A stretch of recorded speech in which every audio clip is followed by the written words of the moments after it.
गुमराह कर रहे हैं हम एक दूसरे को और लड़ रहे हैं। सारा हक पटेल ले गए, सारा हक कुशवाहा ले गए, उत्तर प्रदेश में सारा हक यादव ले गए, मुसलमान ले गए, बस लड़ते रहिए।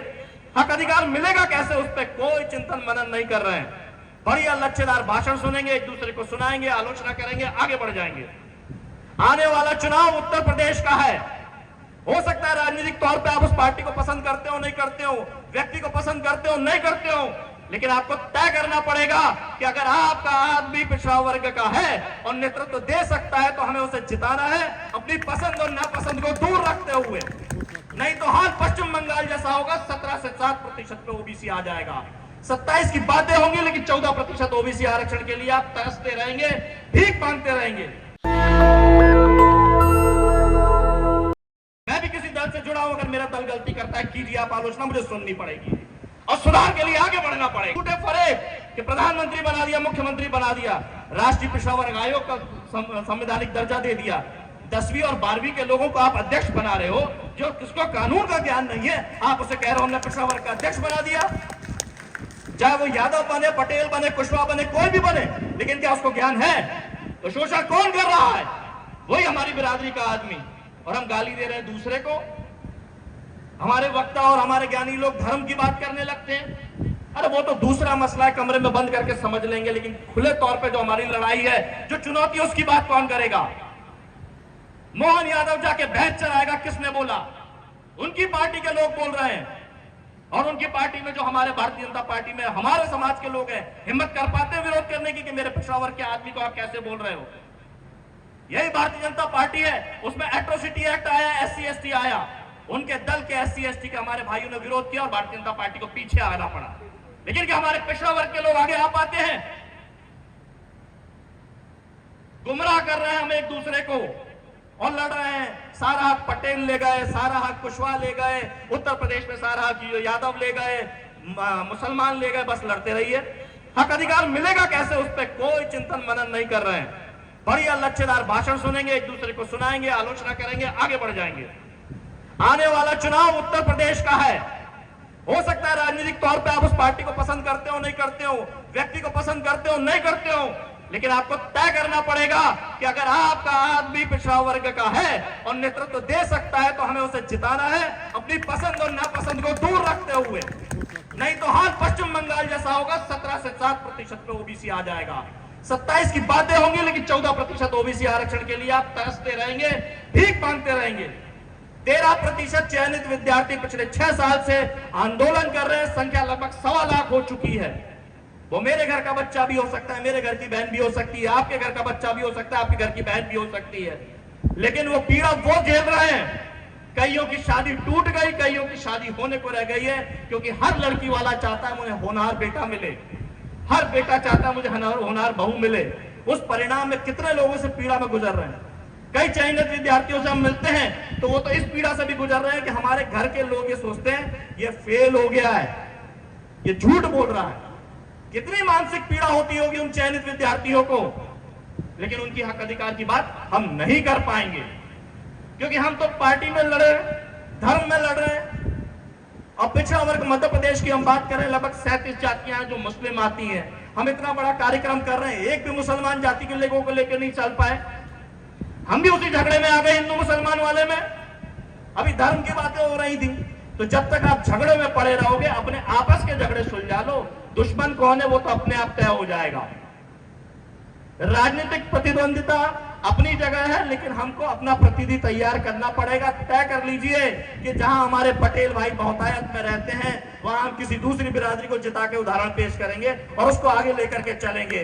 जहां कुशवाहा भाई रहते हैं, वहां दूसरी जाति को आगे बढ़ा करके ले चलेंगे। जहां यादव भाई रहते हैं, तब ये ताना बाना बनेगा, नहीं तो सब अपना अपना घर सजाते रहेंगे और अपने अपने घर को तोड़ते भी रहेंगे, क्योंकि बंटवारा तो होगा। बंटवारा प्रकृति का नियम है। मेरे पिताजी ने 10 एकड़ दी थी, मेरे 2 बेटे हो गए, 5-5 एकड़ बढ़ जाएगा, आगे 2, 2.5, 3 जीरो पे आके रह जाएंगे। और फिर पिताजी ने जो मकान बना के दे दिया, मेरी हैसियत इतनी भी नहीं बची कि मैं उस पर पुताई भी करा लूं। महंगाई है, बेरोजगारी है, उस पर कोई बात नहीं करना चाहता। थोड़ा समय और ज्यादा ले रहा हूं, अगर आपको लगता है तो रोक लीजिएगा। नहीं, ठीक है।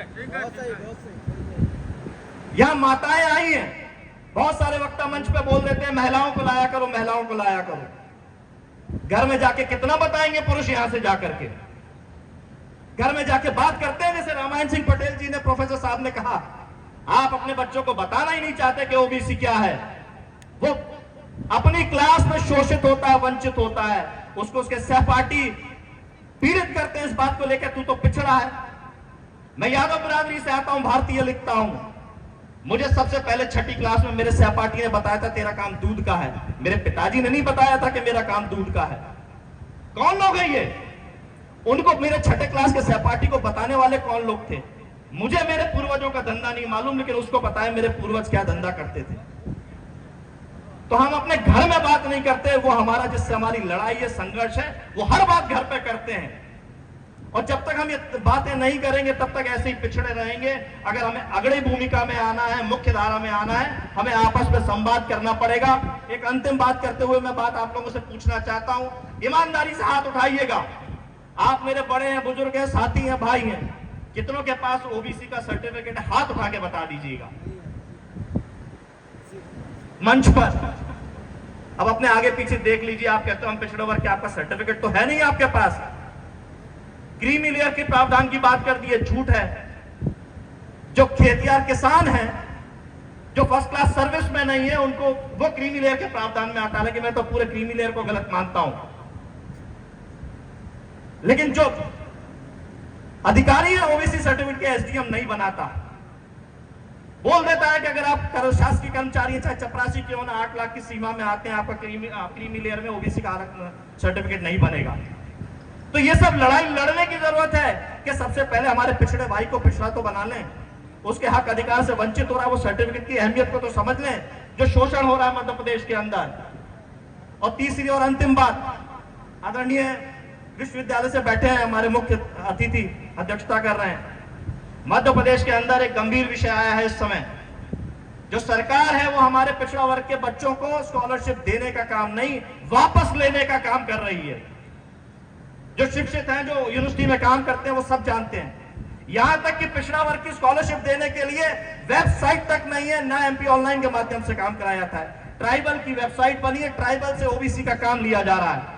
और अगर आपने फर्स्ट ईयर में स्कॉलरशिप ले ली और सेकंड ईयर, थर्ड ईयर में स्कॉलरशिप नहीं ली, और अगले साल मास्टर डिग्री या कोई और कोर्स करना चाहते हैं, तो पहले वो फर्स्ट ईयर में जो आपने स्कॉलरशिप ले ली थी वो आपको वापस करनी पड़ रही है। मध्य प्रदेश सरकार आपसे स्कॉलरशिप वापस लेने का काम कर रही है। तो ये दे कुछ नहीं रही है, रामराज के नाम पे केवल आपको धोखा दे रही है, पिछड़ा वर्ग का शोषण कर रही है, हर स्तर पे कर रही है। और आप करते रहिए, ताली ताली पीटते रहिए, दिए जलाते रहिए, इसी तरीके से आपका शोषण होता रहेगा, क्योंकि ये कोई और नहीं कर रहा है, हम खुद करवा रहे हैं।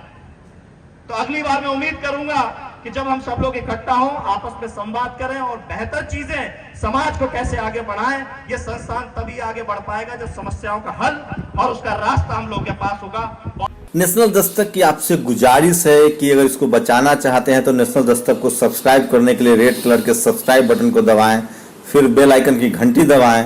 नेशनल दस्तक को बचाने के लिए बहुत जरूरी है कि हर खबर को शेयर करें, लाइक करें, कमेंट जरूर करें।